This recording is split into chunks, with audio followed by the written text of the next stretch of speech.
Kegemparan benar-benar terjadi di desa Renggono pagi itu.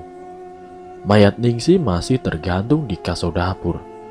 Atas permintaan dari Pak Kades, tidak ada satu orang pun yang diperbolehkan untuk menyentuh, bahkan mendekati jenazah Ningsi, hingga pihak kepolisian datang. Dito yang baru pertama kali melihat kengerian seperti itu, seolah terhipnotis. Jasad Ningsi yang tergantung membuat dirinya bergidik ngeri. Dengan mata melotot dan lidah yang terjulur, belum lagi darah yang mengalir dari kedua kakinya. Sungguh aneh, bagaimana bisa orang yang tergantung diri mengeluarkan darah dan janin yang ada di dalam rahimnya? Batin Dito keheranan. Dit, sebaiknya kamu pulang dulu, Dit, ucap Pak De yang membuyarkan lamunan Dito. Kenapa, Pak De? Tanya Dito. Tidak apa-apa, lebih baik kamu pulang dulu, temenin budemu. Nanti kalau kamu mau ikut acara pemakaman, kamu bisa kesini lagi, ujarnya lalu pergi menuju ke arah Pak Kades. Aneh, batin si Dito. Kini beberapa warga yang juga memperhatikan Dito. Cari siapa, Mas? Tanya seorang laki-laki yang baru saja melangkah menuju tempat Dito berdiri. Oh, tidak, Pak. Saya cucunya Nenek Harjo, keponakannya Pak Marwanto, jelas si Dito. Oh, kamu anaknya Gunawan. Ya sudah, sekarang kamu pulang dulu ke rumah nenekmu. Tidak baik bagi orang luar desa melihat aib seperti ini, ucap orang itu sambil tersenyum. Baik, Pak, maaf, saya permisi dulu, ucap si Dito, dan melangkah pergi meninggalkan rumah Mbok Sarmin. Beberapa kali Dito berpapasan dengan warga yang hendak pergi ke rumah Mbok Sarmin. Sesekali dia melemparkan senyum kepada mereka. Dito terus melangkah, hingga saat berada di persimpangan, dirinya sedikit memelankan langkahnya. Ada seorang wanita yang berdiri tidak jauh dari tempat Dito. Tatapannya terlihat kosong. Penampilannya pun sungguh tidak terawat. Menggunakan baju seperti daster panjang. Rambut kotor dan seolah sudah lama tidak ia bersihkan. Dito, Dito. Tiba-tiba terdengar sebuah suara yang Dito kenal. Bude Ija tengah berdiri beberapa meter di depannya. Terlihat dia membawa beberapa kantong plastik kresek berisikan sayuran dan juga bahan pangan lainnya. Ngapain kamu bengong di situ, Dit? Tanya Bude keheranan. Itu, Bude. Baru saja Dito memalingkan mukanya ke arah wanita itu berdiri. Sosok tersebut sudah hilang. Sudah, sekarang pulang dulu, ajak Bude sambil menyeret Dito untuk mengikutinya. Benar, Dit, Ningsi meninggal, tanya Bude Ija. Iya, Bude, gantung diri, tapi ada yang aneh. Dito menceritakan kembali bagaimana kondisi si Ningsi. Kamu serius, Dit? Ucap Bude Ija, yang tiba-tiba saja berhenti saat mendengar penuturan dari Dito. Kenapa, Bude? Tanya Dito kebingungan. Tidak apa-apa, Dit. Bude cuma kaget. Ayo buruan pulang, kata Bude melanjutkan berjalan mendahului si Dito. Sesampainya di rumah, Dito langsung menuju kamar dan langsung merebahkan badannya di atas kasur. Mata Dito terpejam. Pikirannya sudah keluar dari tubuhnya. Bayangan akan Dinda, Ningsi dan sosok wanita yang ditemuinya berputar terus di kepalanya. Dito tidak tahu berapa lama dirinya terlelap. Dia terbangun karena mendengar suara-suara yang tepat berada di depan kamarnya.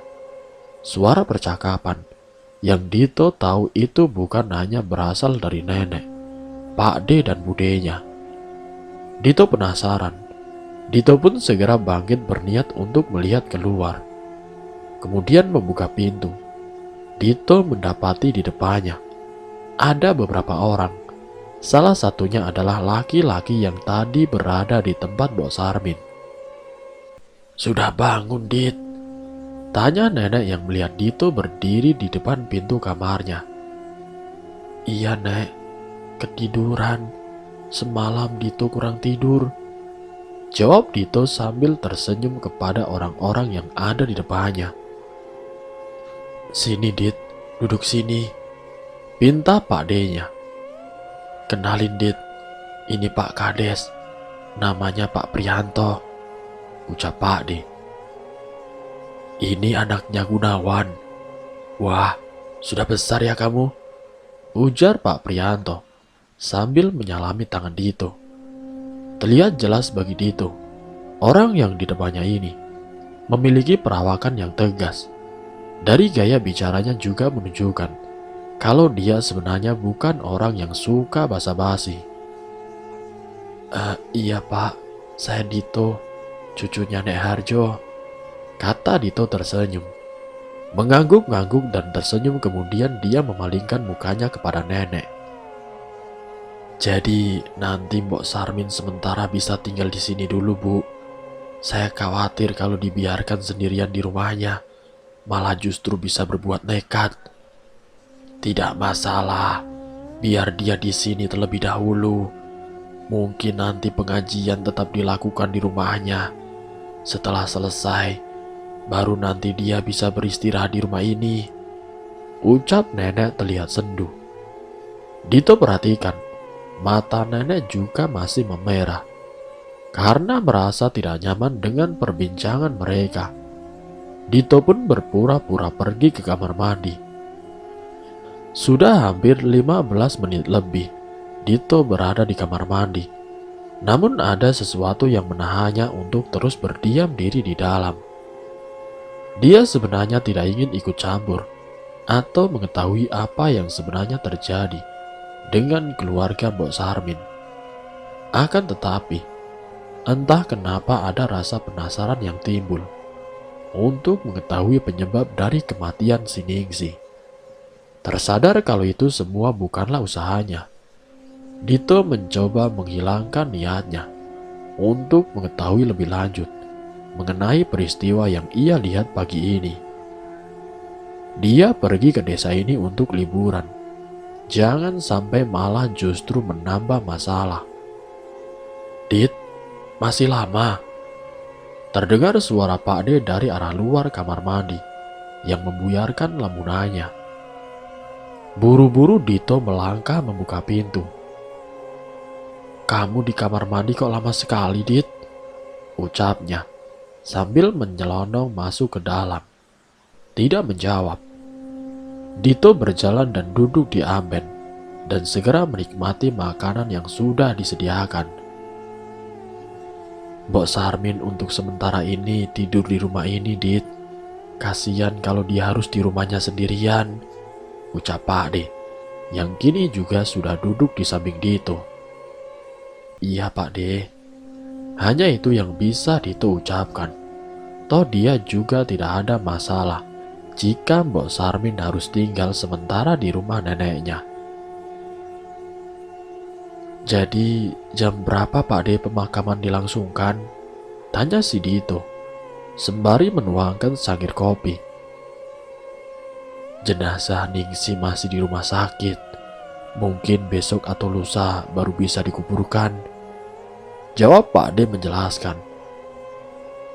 "Kematiannya begitu aneh, walau ini bukan pertama kalinya," lanjut Pak D-nya sambil menghidupkan sebatang rokok. "Maksudnya Pak D, kejadian seperti ini sudah pernah terjadi sebelumnya?" tanya Dito terkejut. Dulu sekali pernah ada kejadian seperti ini. Dan sudah, lupakan saja. Mungkin hanya kebetulan," ucap Pak D dengan menghela nafas panjang. Jelas sekali ada sesuatu yang ingin disampaikan oleh Pak D Marwoto. Tampak sekali ada raut kekhawatiran yang muncul di wajahnya. Melihat ekspresi Dito yang penasaran, Pak D tersenyum. "Sudah, Tidak perlu kamu pikirkan. Tujuanmu ke sini kan untuk liburan. Dan kalau kamu mau pergi-pergi, untuk sementara jangan sendirian dulu ya. Ucap Pak Ade sambil bergegas pergi, meninggalkan Dito yang masih termenung memikirkan ucapannya. Waktu berlalu dengan cepat. Seharian ini Dito hanya berdiam diri di kamarnya, menuruti apa yang Pak Ade-nya perintahkan. Ada rasa bosan yang muncul, ingin rasanya pergi mencari udara segar. Tapi sayangnya, sedari siang setelah kepulangan Pak Kades, semua orang yang ada di rumah pergi ke tempat Mbok Sarmin untuk membantu persiapan pengajian. Baru pada sore sehabis asar, mereka semua baru pulang. "Sini nak, makan dulu," ucap nenek sambil menepuk-nepuk tangannya saat melihat Dito datang dari arah kamarnya. "Mbok Sarmin kemana, Nek?" tanya Dito yang sudah duduk di sebelah neneknya. "Dia masih di rumah. Nanti malam ada pengajian, mendoakan anaknya. Kamu mau ikut?" jawab nenek sambil menyodorkan teh hangat untuk Dito.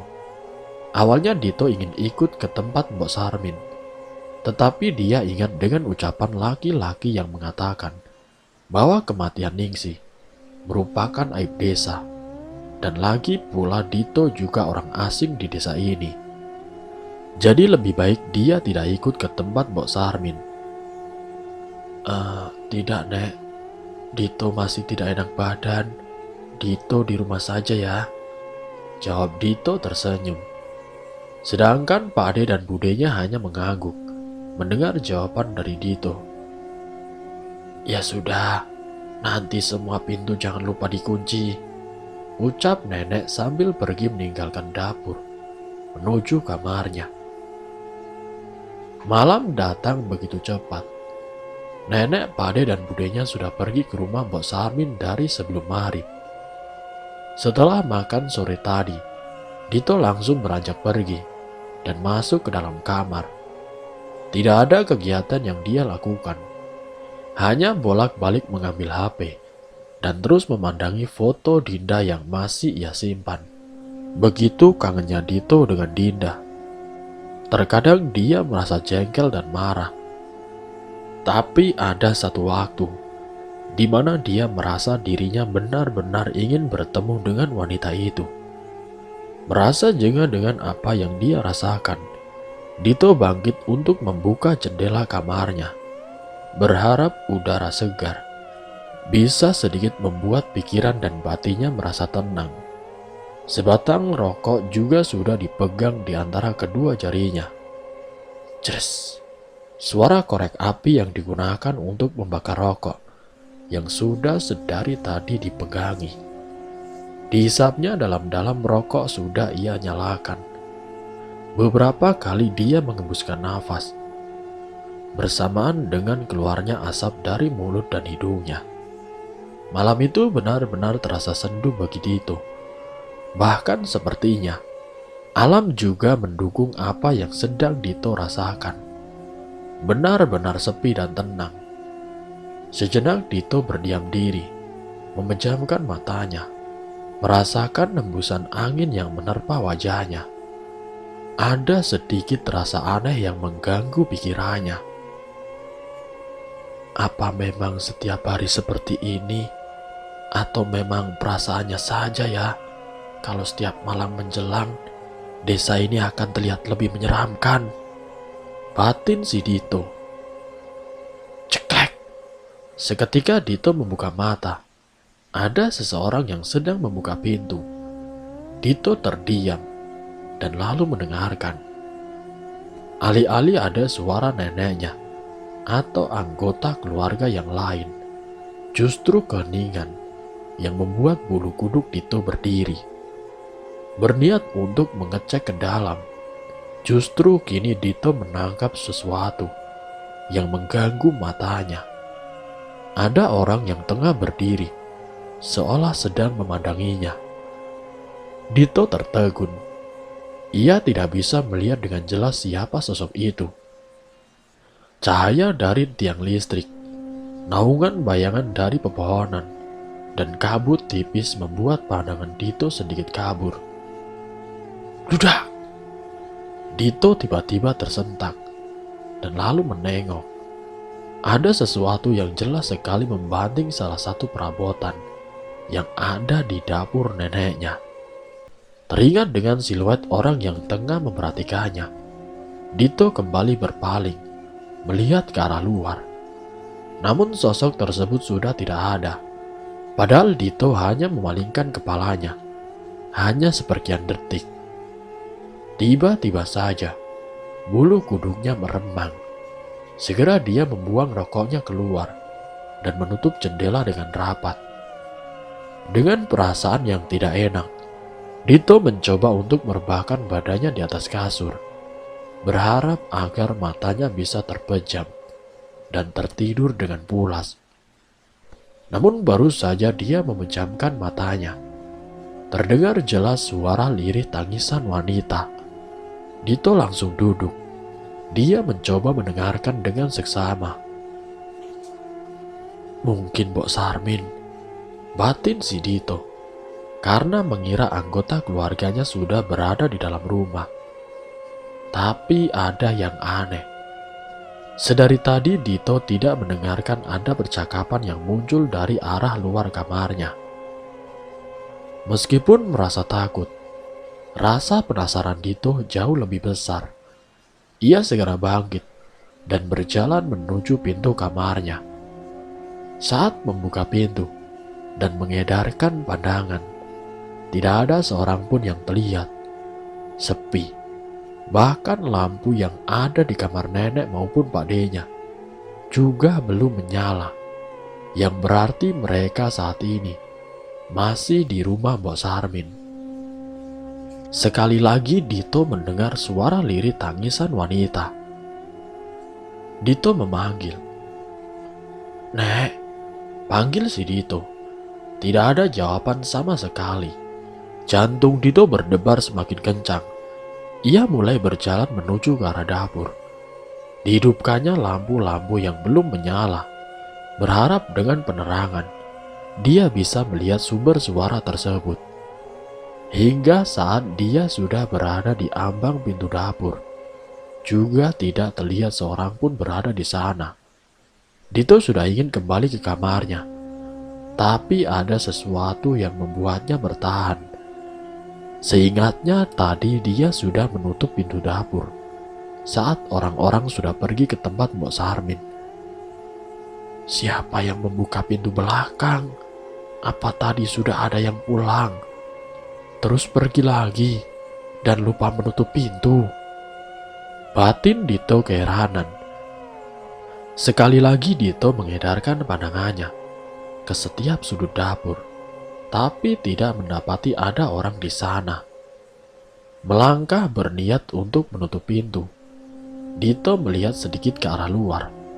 Pandangannya tertuju pada seseorang yang sedang duduk meringkuk. Nek, ucap Dito dengan pelan. Tidak ada jawaban. Jelas sekali wanita itu sedang menangis. Tangisan pilu membuat siapa saja yang mendengarnya akan merasa iba. Dito melangkah pelan, mendekati sosok tersebut. Dia tidak berpikir sama sekali tentang sesuatu hal-hal yang mistis.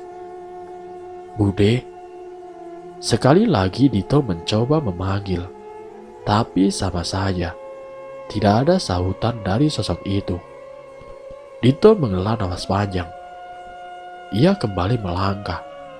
Namun betapa kagetnya dia. Wanita itu memalingkan kepalanya dengan cepat. Bahkan Dito seperti mendengar suara, seperti tulang yang dipatahkan menjadi dua. Kini di hadapan Dito ada sosok Ningsih, perempuan yang ia lihat jasadnya pagi tadi. Tolong mas, tolong aku. Ini bukan anakku. Tolong. Ucapnya sambil mengangkat benda merah yang ada di tangannya. Melihat itu, sontak Dito langsung menutup pintu dengan cepat.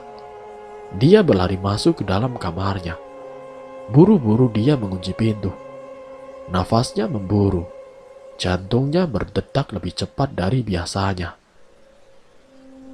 Astagfirullahaladzim, astagfirullah. Berkali-kali Dito menyebut nama Allah. Baru pertama kalinya dia melihat setan. Setengah berlari Dito menuju ke arah meja. Dia segera mengambil handphone yang sedari tadi tergeletak di sana. Tangannya begitu gemetar. Tanpa sadar badannya sudah basah kuyup oleh keringat. Dito mencoba menghubungi Pak D-nya. Namun sia-sia. Tidak ada jawaban. Kembali dia mencoba menghubungi budenya. Beruntung. Halo, kenapa Dit? Ucap Bude dengan lirih. Terdengar di belakangnya orang-orang sedang mengaji. Bude, tolong Bude. Tiba-tiba saja sambungan telepon telah mati. Ah, sial. Ucap Dito yang panik. Dito terdiam. Kini ada sesuatu yang berjalan mondar-mandir di depan kamarnya. Tanpa aba-aba, langsung saja Dito membuka jendela dan melompat keluar. Dia berlari dan terus berlari, tidak peduli ke arah mana tujuannya. Dito berlari sekuat tenaga. Hingga saat sadar, dia sudah ada di depan sebuah rumah yang cukup besar. Dito terus mengetuk pintu rumah itu, sambil sesekali melihat ke arah belakangnya. Nafasnya masih memburu. Ingatan bagaimana wujud setan Ningsih benar-benar masih terpeta jelas di depan matanya. Kini pintu rumah itu terbuka. Dia mendapati ada seorang wanita yang tengah berdiri, sedang menggendong anak laki-lakinya. Tolong Bu, tolong, ucap Dito meminta bantuan kepada wanita tersebut. Loh, Mas kenapa? Pak, teriak wanita itu ke dalam rumah. Beberapa saat kemudian, seorang laki-laki telah muncul. Dito, kamu kenapa, Dit? Sudah, masuk dulu, ucapnya sambil membawa Dito masuk ke dalam rumah. Dito tidak bisa bicara. Sudah, kamu tenang dulu, Dit. Ini diminum dulu, kata Pak Prianto sambil memberikan segelas air kepada Dito. Jadi, apa yang terjadi, Dit? Tanya Pak Prianto saat melihat Dito sudah mulai tenang. Tadi di rumah Nek Harjo, Dito menceritakan apa yang terjadi pada dirinya. Dari mulai dia melihat ada orang yang sedang mengamati dari jauh, sampai sosok Ningsih yang meminta tolong. Pak Prianto yang mendengar cerita dari Dito sejenak tertegun. Kemudian dia bangkit dan segera meminta istrinya untuk menghubungi Marwoto. Kalau Dito saat ini sedang berada di rumah mereka. Sekarang kamu tenang dulu. Setelah ini biar Marwoto datang untuk menjemputmu. Benar saja, tidak berselang lama, terdengar suara sepeda motor yang berhenti di depan rumah Pak Prianto. Assalamualaikum. Waalaikumsalam. Masuk duluan, ucap Pak Prianto, mempersilahkan Pak Ade untuk masuk. Kamu kenapa, Dit? Tadi budemu bilang kamu telpon dan lalu minta tolong. Saat dicek di rumah kamu sudah tidak ada. Sebenarnya ada apa, Dit? Tanya Pak Ade khawatir. Sudah, tenang dulu. Kasihan keponakanmu, kata Pak Prianto. Karena saat itu Dito masih terlihat shock. Butuh beberapa waktu bagi mereka untuk menunggu dan menenangkan. Tadi Pak D, saat Dito di rumah, Dito melihat setan Ningsih, ucap Dito dengan bergidik. Ini benar-benar pengalaman pertama bertemu dengan yang namanya hantu. Baginya di kota besar, tidak ada yang namanya hantu. atau setan apapun sebutannya. "Kamu serius, Dit?" tanya Pak D yang masih tidak percaya. Lantas kemudian Pak Prianto memberitahu secara detail apa yang Dito ceritakan padanya. Ada raut kekhawatiran yang muncul dari diri Pak Prianto. "Masalahnya itu, siapa yang sedang bermain-main dengan ilmu hitam itu, Pri?" tanya Pak D. Mendengar hal itu, Dito langsung mendongak. "Kalau seperti ini, jelas keponakanku yang bisa dituduh sebagai dalang dari semua ini. Dia baru saja datang ke desa ini. Sorenya bertemu Ningsih, dan paginya Ningsih sudah meninggal," ucap Pak D gelisah. Dito yang mendengar ucapan Pak D-nya benar-benar kebingungan. Apa yang sebenarnya sedang terjadi? Dalang? Dalang apa? Batin Dito sambil melihat Pak D-nya. "Kamu yang tenang, Wan. Sebisa mungkin kita cegah orang yang sedang menuntut ilmu hitam itu. Hanya kamu dan beberapa orang warga saja yang tahu. Besok keponakanku datang ke sini. Dia mengerti hal-hal gaib. Semoga dia bisa membantu kita," ucap Pak Prianto, mencoba menenangkan Pak D. Dito yang sudah tidak bertenaga hanya mendengar obrolan mereka, tapi dia menyimpan rapat-rapat apa yang sudah didengarnya malam ini. Sebelum Dito dan Pak D pulang, Pak Prianto berpesan agar kejadian yang dialami oleh Dito sebisa mungkin dirahasiakan, terutama kepada Mbok Sarmin. "Setelah ini, kamu langsung bersih-bersih dan tidur. Jangan buka jendela kalau mau merokok di dalam kamar atau ruang keluarga. Kalau ada yang tanya, bilang saja tadi ada maling yang mencoba untuk masuk ke dalam rumah. Kamu paham, Dit?" ucap Pak D-nya tegas dan dalam. Dito yang sebenarnya tidak paham maksud dari semua ini hanya bisa mengangguk. Dia berniat bertanya kepada Pak D-nya esok hari. Benar saja. Saat mereka sampai di rumah, nenek dan juga budenya masih menunggu di teras rumah. Tampak sekali raut wajah cemas dari wajah kedua wanita itu. "Astagfirullahaladzim, Dito, kamu kenapa, Nak?" ucap nenek sambil memeluk Dito erat-erat. "Sudah, Bu, biarkan Dito masuk dan biarkan beristirahat. Biar nanti Marwan yang menjelaskan," kata Pak D-nya. Segera mereka masuk ke dalam rumah. Dito tidak mendapati Mbok Sarmin sama sekali, tapi jelas ada suara wanita yang sedang menangis lirih dari dalam kamar nenek. "Itu Mbok Sarmin. Sudah, kamu sekarang bersih-bersih, biar dibuatkan minuman hangat sama budemu," kata Pak D menggiring Dito menuju kamar mandi. Setelah selesai mandi, Dito segera duduk di amben dapur. Sesekali pandangannya mengarah ke pintu yang ada di depannya.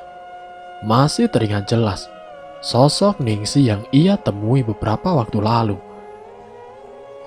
"Dito, ini diminum dulu, biar enakan," ucap Bude sambil memberikan secangkir teh jahe kepada Dito.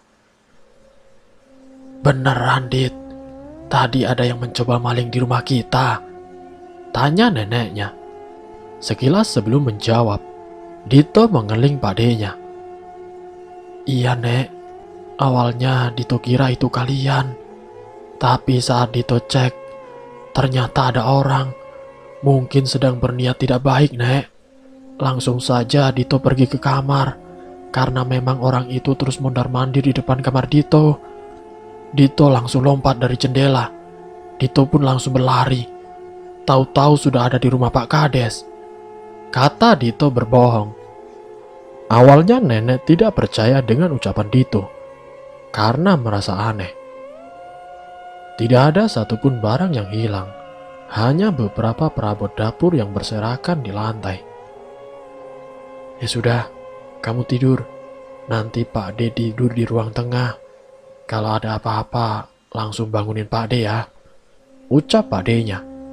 Mengangguk, Dito pun segera beranjak menuju kamarnya. Sesampainya di kamar, Dito langsung merebahkan dirinya. Ada keinginan besok untuk langsung pulang ke kota. Tapi Pak D justru memintanya tetap tinggal selama beberapa hari. Mau tidak mau, Dito menuruti apa yang Pak D Marwan katakan. Ia juga cemas kalau Setaningsih mengikuti hingga kota. Kini pagi sudah menjelang. Semalaman Dito tertidur dengan pulas. Rasa lelah dan pegal karena beberapa kali terjatuh membuat dirinya langsung bisa memejamkan matanya. Jendela kamar juga sudah ada yang membuka. Cekrek. Terdengar jelas suara tulang yang kembali ke posisi semula saat Dito menggeliat dan merentangkan tangan dan juga kakinya. Ada rasa malas untuk beranjak. Terlebih dengan kejadian semalam. Ingin rasanya dia kabur dari desa ini. Dito menghela nafas, kemudian bangkit dan berjalan menuju arah dapur. Bagaimana? Sudah enakan, Dit? Tanya nenek yang melihat Dito masuk ke dapur. Dit, sini, duduk dulu, Dit. Pinta Pak Marwan. Karena terbiasa setelah bangun tidur Dito harus bersih-bersih dahulu, termasuk gosok gigi dan juga mengeluarkan isi perutnya. Dia beranjak ke kamar mandi sebelum bergabung bersama Pak D-nya. Sehabis sarapan, kamu ikut Pak D ke ladang ya, kata Pak D Marwan saat setelah menyeruput kopi yang masih terlihat mengepul. Boleh Pak D, sekalian cari udara segar, jawab Dito. Bude kemana Pak D? Tanya Dito saat tidak melihat keberadaan budenya. Bude lagi nganterin Mbok Sarmin ke pasar, beli keperluan untuk pengajian nanti malam. Nanti malam kalau kamu tidak mau ikut, Dito ikut Pak D, daripada harus sendirian di rumah. Sela Dito sebelum Pak D-nya menyelesaikan kalimatnya. Siap-siap sekarang Dit, kita akan jalan ke ladangnya, sekalian olahraga kamu, ucap Pak D-nya. Tersenyum saat melihat Dito hendak mengambil kunci motor yang tergantung di dinding dekat meja TV. Semalam Dito juga sudah olahraga Pak D. Sungut Dito tidak terima dengan ucapan yang terlontar dari bibir pria parubaya itu. Ya udah, Bu, aku pamit ke kebun ya. Nanti kalau ada apa-apa langsung kabari ya, ujar Pak D Marwan sambil mencium tangan nenek. Segera Dito juga melakukan hal yang sama. Mereka berdua berjalan menuju ladang. Beberapa warga yang mereka temui tersenyum ramah. Bahkan ada yang sengaja menghentikan mereka hanya untuk sekedar menanyakan siapa Dito. Dari sini sampai ujung sana dekat dengan hutan itu. Kebun milik kakekmu. Sekarang yang ngurusi ya cuma Pak D. Karena bapakmu itu tidak mau. Lebih milih jadi pengacara katanya, kata Pak D Marwan sambil menunjukkan di mana saja batas ladang milik kakeknya. Setahu Dito memang Pak D-nya ini lulusan sarjana pertanian, jadi dia juga pasti tahu seluk-beluk tentang pekerjaannya saat ini. Dito hanya melihat-lihat apa yang dikerjakan Pak D Marwan. Sesekali dia berbincang dengan warga yang bekerja menggarap ladang milik kakeknya. Luas juga ladangnya, batin si Dito. Dit, sini Dit, panggil Pak D setengah berteriak. Dito melihat ia sedang duduk di saung bersama seorang laki-laki yang Dito kenali sebagai pria yang menyuruhnya pulang saat berada di rumah Mbok Sarmin. Ini kenalin Dit, namanya Kang Amar, kata Pak D sambil memperkenalkan sosok Kang Amar kepada Dito. Kang Amar sendiri memiliki perawakan tinggi kekar, kulit khas orang pegunungan, garis muka tegas, dan memiliki karisma. Kang, sapa si Dito. Terakhir kali lihat kamu masih SD, sekarang sudah besar ya kamu. Bagaimana kabar Gunawan di kota? Tanya Kang Amar. Setelah itu mereka bertiga membicarakan hal-hal yang aneh. Baru Dito tahu kalau memang dulu ayahnya juga merupakan anak yang badung di desa ini. Siang semakin terik. Beberapa kali Dito mengipasi kepalanya dengan topi yang ia kenakan. Pak Ade dan Kang Amar sekarang sedang berjalan tidak jauh dari saung tempat Dito berteduh. "Dit, kita pulang sekarang ya. Jenazah Ningsi sudah dibawa ke rumahnya," ujar Pak Ade terlihat terburu-buru. Dito hanya bisa menurut dan segera mengikuti Pak Ade-nya dan Kang Amar. Sesampainya di rumah Mbok Sarmin, sudah banyak warga yang bergerombol. Beberapa sedang menyiapkan kursi, dan sebagian lainnya bergegas menuju pemakaman untuk membuat liang lahat bagi Ningsi. "Jangan jauh-jauh dari Pak Ade, Dit," ucap Pak Ade-nya sambil menyeret Dito untuk dekat-dekat dengannya. Entah kenapa, semenjak kejadian semalam, Dito merasa Pak Ade Marwanto selalu berusaha agar Dito tidak lepas dari pengamatannya. "Pak Kades," sapa Pak Ade saat sudah duduk di sebelah orang nomor 1 di desanya. Beda sekali dengan nada pembicaraan yang Dito dengar semalam. Kini Pak Ade sedang berbicara dengan pembimbingnya, bukan dengan teman sebayanya. Mar, dari mana Mar?" jawab Pak Kades tersenyum. "Setelah pemakaman, kalian datang ke rumah ya," lanjutnya lirih yang hanya bisa didengar oleh mereka bertiga. Kini prosesi pemakaman Ningsi berlangsung dengan cepat. Jarak antara rumah dan juga kuburan tidak terlampau jauh. Sebelum prosesi pemakaman dimulai, Dito sengaja membantu warga desa untuk menyiapkan segala sesuatunya. Beberapa kali dia melewati tempat di mana jasad Ningsi ditemukan. Mungkin ini hanya perasaannya saja, tapi setiap kali dia melintasi, bau amis selalu tercium olehnya. Jasad Ningsi sudah selesai dikuburkan. Tidak ada sesuatu yang terjadi saat prosesi pemakaman. Hanya Mbok Sarmin yang terus-menerus menangis dan pingsan beberapa kali. Wajar, pikir Dito, karena ditinggal anak semata wayangnya. Orang tua mana yang tidak sedih saat melihat anaknya pergi mendahulinya? "Dito ikut ke rumah Pak Kades, Pak De?" tanya Dito dengan lirih saat mereka semua berjalan kembali dari pemakaman. "Iya Dit, ikut saja," ucap Pak De yang kini berjalan mendahului Dito. Sesampainya di rumah Pak Kades, nampak sudah ada beberapa orang, termasuk Kang Amar dan sosok yang pernah Dito temui sebelumnya. "Arif?" ucap Dito sedikit terkejut. Tidak menyangka kalau dia akan dipertemukan lagi oleh orang yang menurutnya asik, tapi sedikit aneh. "Loh, kalian saling kenal?" kata Pak Prianto keheranan. "Ini pemuda yang Arif ceritakan, Pak," ucap Arif tersenyum sambil menyalami Dito dan Pak De Marwanto. Seolah keberadaan mereka tidak layak menjadi konsumsi publik, Pak Prianto menggiring mereka untuk duduk di teras belakang rumahnya. Seteko kopi dan makanan ringan juga sudah tersaji. Tidak luput sebelum mereka masuk, semua orang diwajibkan untuk membersihkan diri dahulu.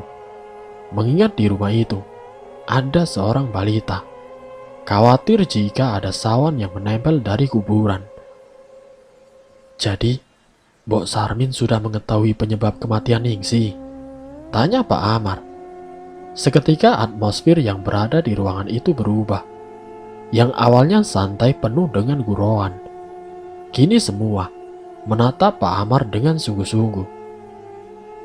"Sudah, tadi saat aku berada di rumahnya, aku meminta Mbok Sarmin dan Nek Harjo untuk berbicara sebentar," ucap Pak Prianto.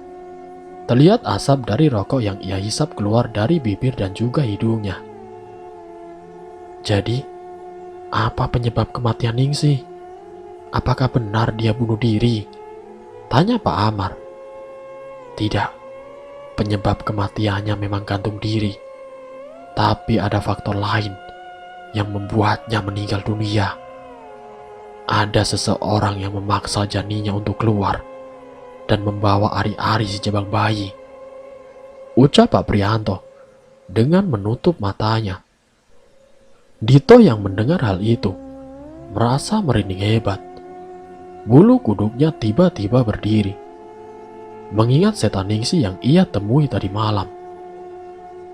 Biadab orang yang melakukan itu sudah tidak bisa dikatakan lagi sebagai manusia, geram Pak De Marwan mendengar penuturan Pak Kades. Sekarang masalahnya bukan di situ. Pelaku ini memang bukan lagi manusia, tapi iblis yang menyerupai manusia. Kalau kita membiarkan orang ini berkeliaran, kejadian itu akan terulang kembali. Ingat 3-4 bulan setelah kematian Asi, ada korban selanjutnya dengan kondisi yang sama, walau kondisi jasadnya terbilang jauh lebih baik, ujar Pak Prianto serius. Dito hanya diam mengamati orang-orang di sekitarnya.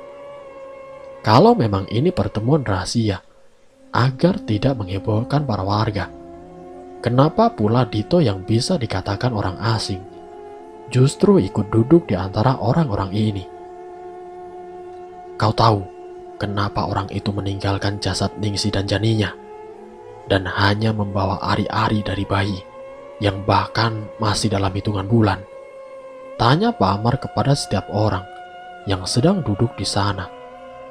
Kepala Dito mulai terasa berat. Dia tidak memahami apa yang sedang dibicarakan orang-orang ini.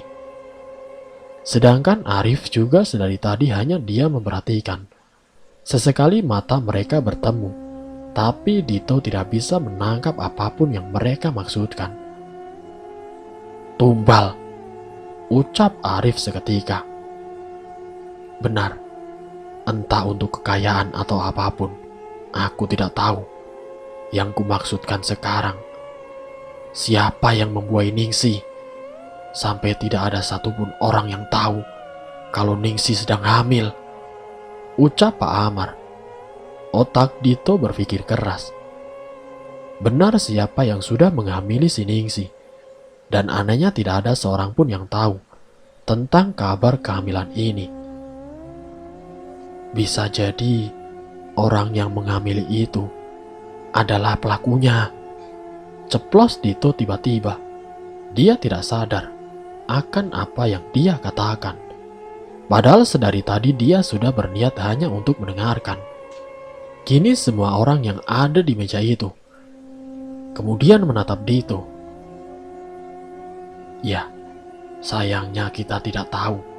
Dan semua saksi yang melihat keberadaan Ningsi sebelum meninggal mengatakan kalau mereka tidak pernah melihat dia sedang dekat dengan laki-laki, kata Pak De Marwan. Dulu aku pernah mendengar cerita dari orang tuaku. Aku masih ingat, ada kejadian yang mirip sekali. Ada orang yang memang sedang mendalami ilmu hitam, dan dia melakukan hal yang sama, yaitu dengan menghamili dan mengambil ari-ari dari wanita yang dihamilinya itu. Kalian tahu apa itu? Tanya Pak Amar tersenyum kecut. Tumbal tali perawan, kata Arif dengan mata membulat sempurna. Tumbal tali perawan? Apa itu? Tanya Dito penasaran. Dan bersambung. Siapakah yang melakukan ilmu tersebut? Dan siapa yang menumbalkan si Ningsi? Nanti saya akan lanjutkan ke bagian yang berikutnya. Jadi untuk kalian, saya mohon tetap stay di channel ini. Sampai berjumpa di part yang selanjutnya. Wassalamualaikum warahmatullahi wabarakatuh.